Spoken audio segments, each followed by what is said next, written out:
Iron Brigade, welcome to 69 Faces of Rock. How are you guys doing today? Good, how are you? I'm good. Introduce yourself and tell me what you do in the band. I'm Lauren, I play the drums in the band. I'm Caden, I play guitar in the band. I'm Dan, I'm the singer. I'm Drew, bass. I'm Alex, I play lead guitar. Excellent. When did you guys form as a band? Let's see, when do you think it was? 2000 what? 2018? Yeah, it was about 2018. Were you playing in any other bands before? I played in another band before that, yeah. We were like a thrash metal band. So when you formed Iron Brigade, what did you want to achieve? Like, what was the goal of this band? The goal for the band was basically to get signed, which we did. We're signed on Underground Power Records out of Germany. Play bigger shows like this, because with my other band I just played small shows, and just to create really good music and be with friends and show people what we do and play heavy metal. Anyone else wants to comment?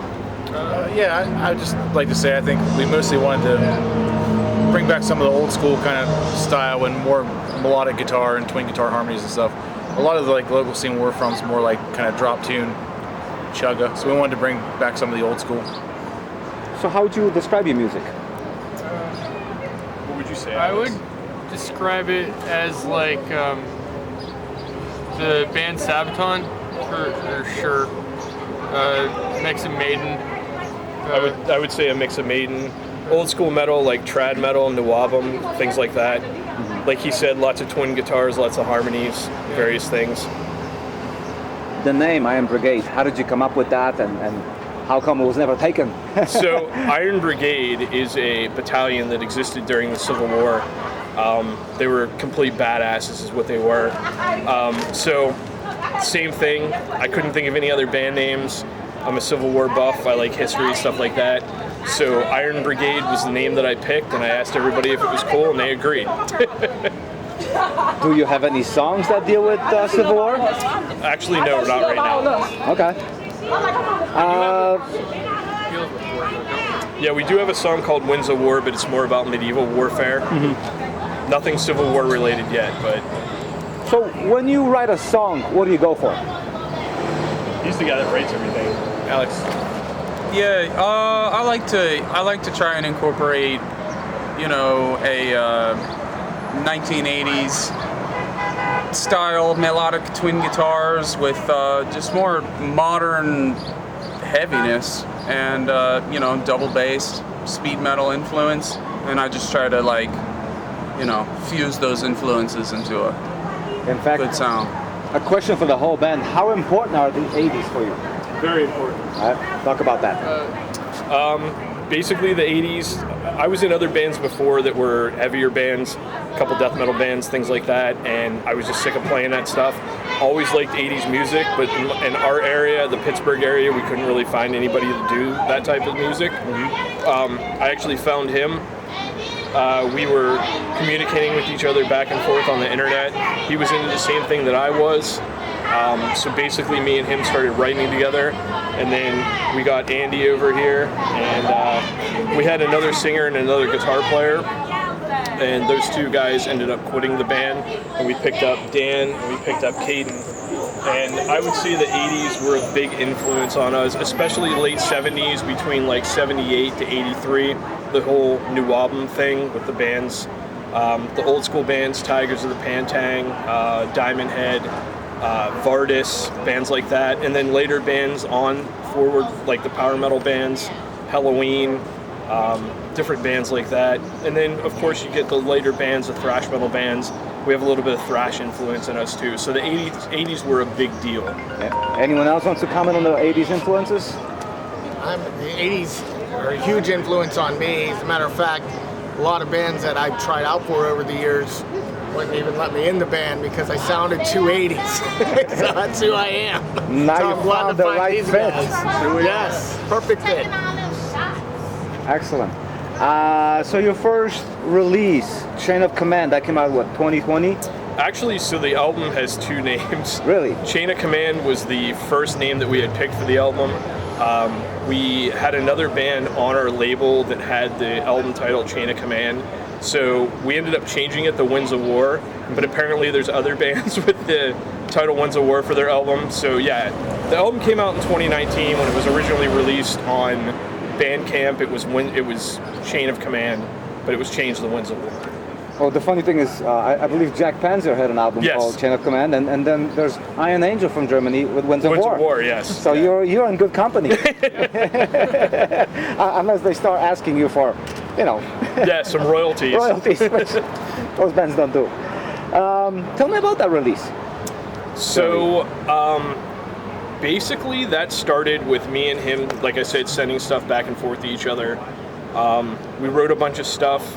It was going to be an internet thing where me and him had he lives in Pittsburgh. I actually live in a place called Newcastle, which is 45 minutes from Pittsburgh. So it was like a long distance thing. So we were sending stuff back and forth. It actually turned into a band. We picked up other guys. It wasn't really supposed to turn into a band, but it took off from there. We started writing for the release. We got all that down. I recorded everything, mixed, mastered it. And then a lady from Greece got a hold of us. She did a review for us. And then after she had done the review, I asked her if she knew any labels. She said yeah. And she sent me a list of labels, told me about each label, and actually told me to get a hold of Helmut Muller. He's from the label Underground Power Records. I actually sent him a message online, and he ended up signing us. And we had 500 copies of the CD, 500 copies of the album, and those basically sold out pretty quickly. We only have 50 albums right now, gold and black, and we have no CDs.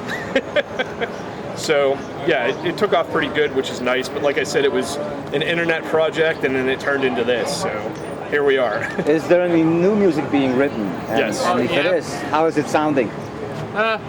Well, I'm working on my own stuff. Alex over there is the one who usually writes like all the stuff. So, Alex, would you describe the new stuff as like more accept?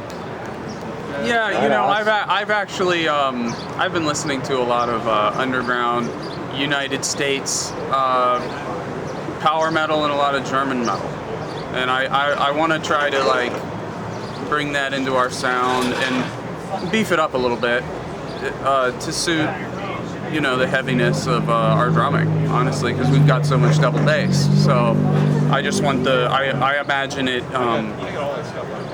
still being classic and 1980s, but just bringing a little bit more heaviness in with the lower section of the fretboard. So hopefully it'll come across well. You're still a fairly young band. What is still a challenge to you? I don't think I'm very young. I'm going to be 45 in November. What is a band? So at this point, I haven't noticed anything being a challenge. I still play the same as I did when I was 18.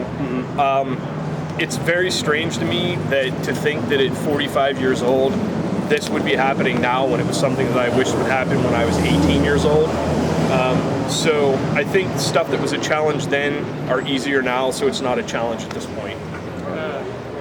What is your local scene like? Where you guys Terrible. play? Terrible. So how did you even manage to emerge? So the local scene in Pittsburgh, it's just basically death metal bands. There are two bands down there, Lady Beast and Iron Flame. They're both trad metal bands like us. Divine Tragedy. Oh, Divine Tragedy also, yeah. Cool guys. So we basically played shows with them. It's just, Pittsburgh's hard. You have to play out of Pittsburgh to get anywhere. But the thing about Pittsburgh, like I said, it's basically death metal bands.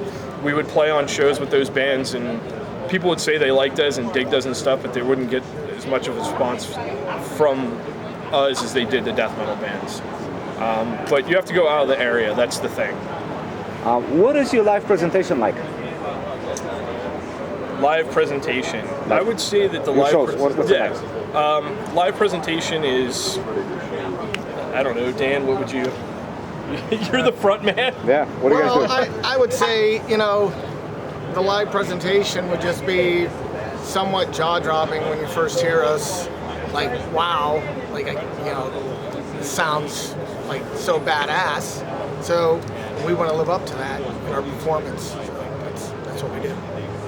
Yeah, with our live concerts, we like to stay away from gimmicks and costumes and just focus solely on the sound and the music, and just, you know, we just play our songs and just let you know, that speak for itself, as opposed to, you know, we've never really brought anything on stage or had any types of props or outfits or anything. So Got it. Finally, what's next for you? What's next? Hopefully Keep It True is next for us. I'm gonna go one by one. I'll tag on to what Lauren said and also say another German metal festival. Walking open air. I would say another thing would be to get the next album finished and get it out. That would be a major thing. Things will happen as they go, but the major thing would be the album, get it finished and get it out. But yeah, we'd like to play more festivals like this, absolutely. Yeah, definitely focus on writing, getting the next album recorded, and playing some awesome shows. I would say the same. Yeah, just I want to focus on the album a lot, try to get the new one done, and hopefully in the near future we can incorporate new live songs into our set, stuff people haven't heard already. for me personally, I want to grow as a songwriter. I listened to the early material and I just feel like I was pretty inexperienced, and I think now, you know, having more experience, having written those songs, I just think I can bring a lot more to the table and take more time to refine the structure of the music. So the other thing too is it feels more comfortable now that we have the new guy, and it's way better because they have more in common than the other guitar player that we had did. You know, they're basically on the same page, so that works out a lot better That too. helps. Yeah, I can't wait to see them write together. Yeah. Thank you. You're welcome. Thank you. Thank you. we are Iron Brigade from Pittsburgh, Pennsylvania.